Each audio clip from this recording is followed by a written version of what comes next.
Hello and welcome to the show. On today's silly car build, I've got the Rolls-Royce Wraith, a car that barely fits on the screen. That is how humongous this vehicle is. Oh, it's got suicide doors. I know nothing about this car. I didn't even really know it was a thing until Forza announced it, that it was coming to here. So I don't know very much about this car. I'm not a huge fan of the massively luxurious, this sort of car. They just don't really interest me.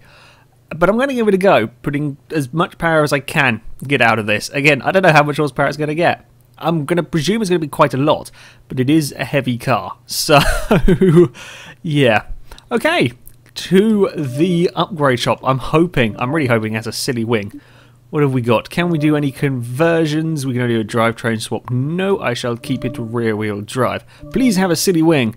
Please have a silly, it doesn't have a silly front bumper.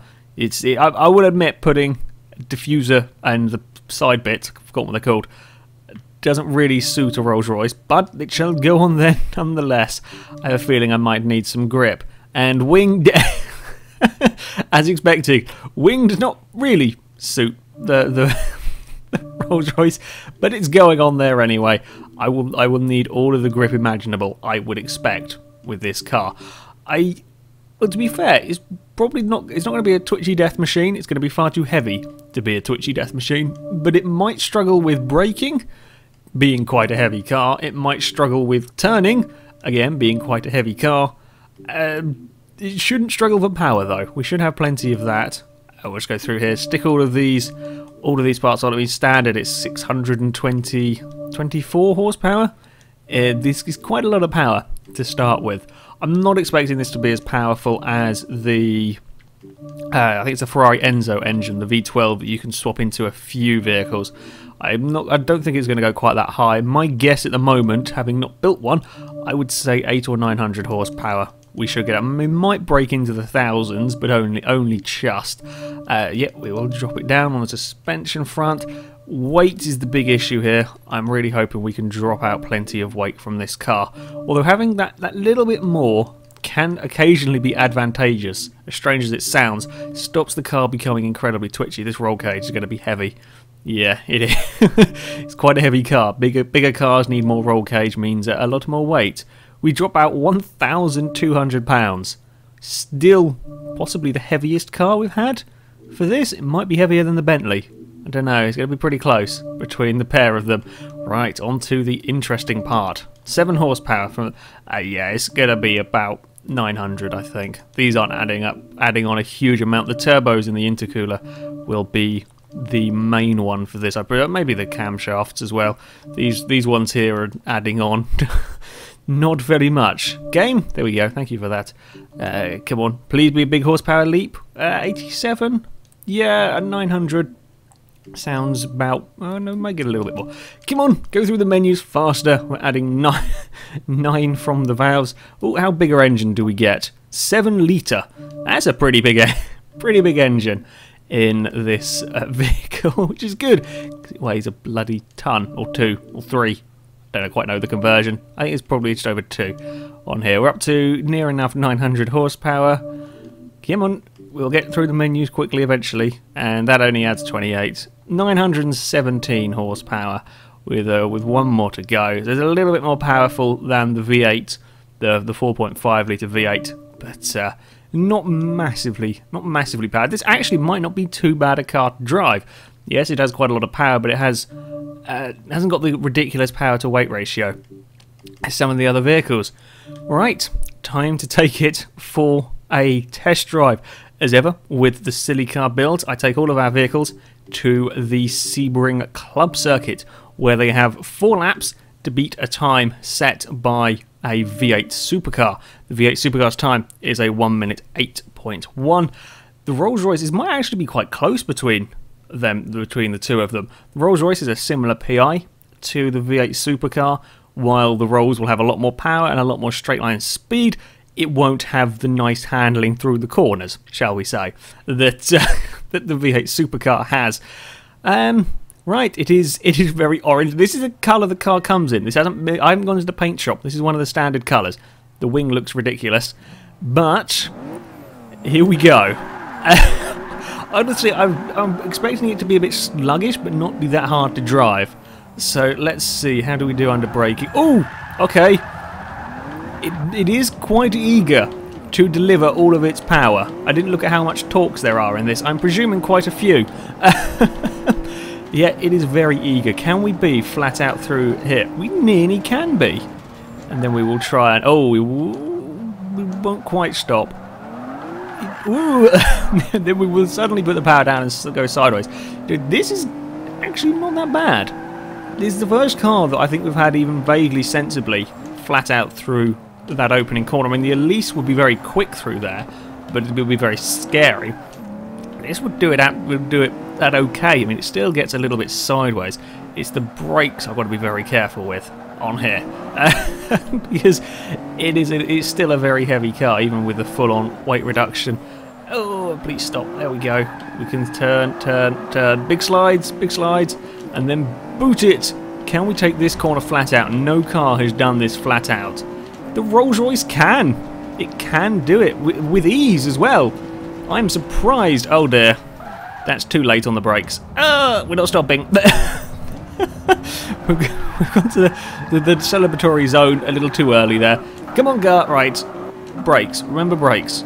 Don't get carried away by the fact that this has got far more grip than I gave. Ooh, curbs not fun. Curbs bad. Curbs bad. We're going to roll that if we're not careful. Provided we don't overload it by doing something silly with a curb. This is actually not terrible. This is not really that bad. Low speeds coming out of these second gear corners. You've got to be a little bit careful, but you can be a lot more aggressive with this than pretty much all the other silly cars I've had. It's quite remarkable, really, and I think it's probably just that little bit extra weight stops the car being quite as skittish, quite as dangerous in some respects.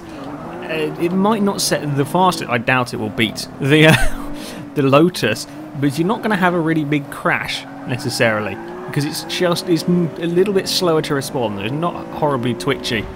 This is relatively sensible for me. Again, easy flat out through there. There's not even sliding through that corner. I do need to jump on the brakes a little bit. Oh, that might have been a bit too early. I will hopefully get that right for the final lap.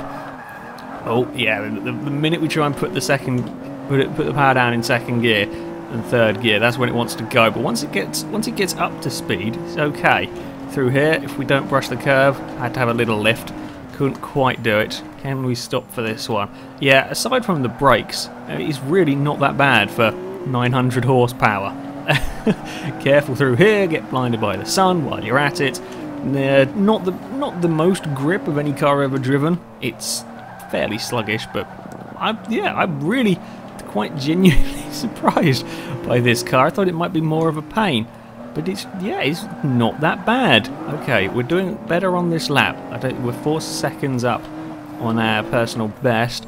Will it go quicker than the V8 supercar though? I'm not sure this can.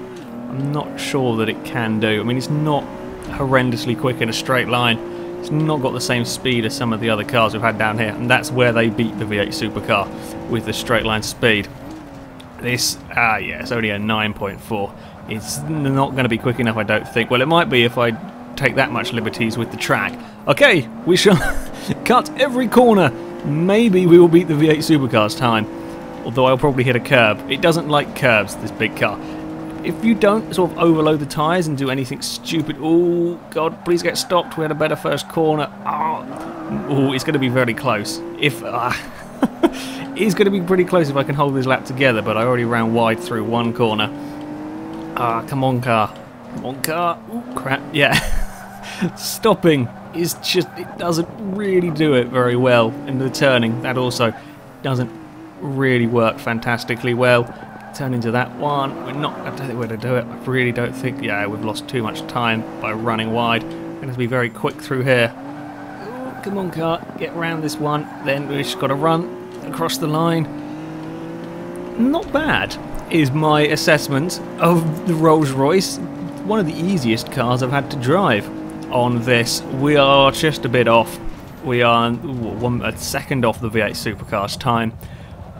I definitely think we could have got very close had I not run a little bit wide. The brakes on this, though, is such a heavy car. Look at the size of the damn thing.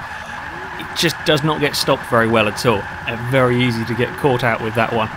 But it does have some sort of decent high-speed grip that I wasn't expecting from it. I thought it might be a little bit more leery than that through the high-speed corners, but it does do pretty damn well. Now it's time to see how fast it will go in a straight line.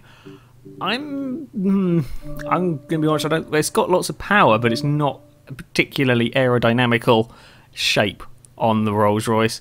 I am expecting maybe 210 with the aero dumped off. It might do it. It's not going to be the quickest of cars. It does have plenty of power, so it's got that going for it. What does the game reckon? I was completely wrong. I do apologise. I did not think this would have the aerodynamics for that kind of speed. 235. Okay. How much speed are we going to get out of it? 242. Can we do anything with the gearing? Probably not. I mean, it's quite long gears there. Holy crap, there's a 7th gear. There's a 7th gear. What? No, there's 8 gears in this car? Bloody hell. What is the 8th gear doing? What is the point of that? That's the most useless gear I've ever seen. If we try and use all 7, the 8th is useless, completely bloody pointless. 242 is about what we're going to get from this car. We're not going to bother with 8th. That's it's the most stupidest gear. We don't need that many gears for ever. I can't think of a reason to need 8 gears. That's a silly number, and we're not going to use that. I don't quite understand that. Anyway, we will go to Le Mans. This is the longest straight that I have on Forza. This car might not make it to its top speed. We've seen a couple of them that run out of straight. They just don't have a big enough area. This is the biggest straight we have. Nürburgring, the straight there. I'm not sure actual lengthwise, but you certainly won't go as fast at Nürburgring because you go up a very steep hill towards the end of it. So I'm pretty sure Le Mans is the fastest place I can take these cars. I'm just watching the... Is that a turbo gauge that is gone all the way round? It doesn't quite know what to do. There is so much boost in the Rolls. In fact, how much boost is there? Dare I look at the telemetry while trying to drive it around here? Oh, no, I can't seem to drive it on its own. There. Oh, no, wait, is the turbo gauge... The turbo gauge work backwards? Hold on. Don't know. It certainly seems to be going... I presume that's a turbo gauge. I can't think what else it would be. It does seem to be going backwards at this moment in time. So I got distracted by the gauges. I should probably be worried about driving it through these fairly fast corners. Yeah, the low speeds go sideways without too much trouble at all, really. We might be okay over these bumps. It's a bit heavier car. So can we manage these? Yeah, not too much problem in this rather large, heavy vehicle. Okay, Rolls, let's see what you can do if you can get up to a silly speed. Not as fast accelerating as the Lotus, that had already hit about 240 at this stage. We are over the 200-mile-an-hour mark in well, it's a boat, really. It's still pulling. Will we use the useless 8th gear? We will go. We will go into 8th down here, and we have not really quite got... I might have to shorten the 8th gear. It probably has the... Well, it has the power to do it. I don't doubt that. But it's... Yeah, the gearing is wonky as anything. It's been a while having to fiddle with this one. I wanted to get it right. 235 from the Rolls. Will it make the corner? I presume it will. Yeah, absolutely no problems with this. High speed has got decent rear end grip. I will give it that. It's not too bad. Oh dear. May have braked a little too late. Sand trap! Save me! Thank you. Braking is horrible, as to be expected, but overall, this is really not that bad to drive, if I'm honest. Yeah, you can slide it around. Anything with 900 horsepower, you will slide around. But it's not too bad. It really isn't that hard to drive this car. But you've got to be very careful with the brakes. Incredibly easy to outbrake yourself when you've got this much weight travelling as fast as it does. Anyway, that is it for this silly car build, guys. So thank you very much for watching, and until next time, goodbye.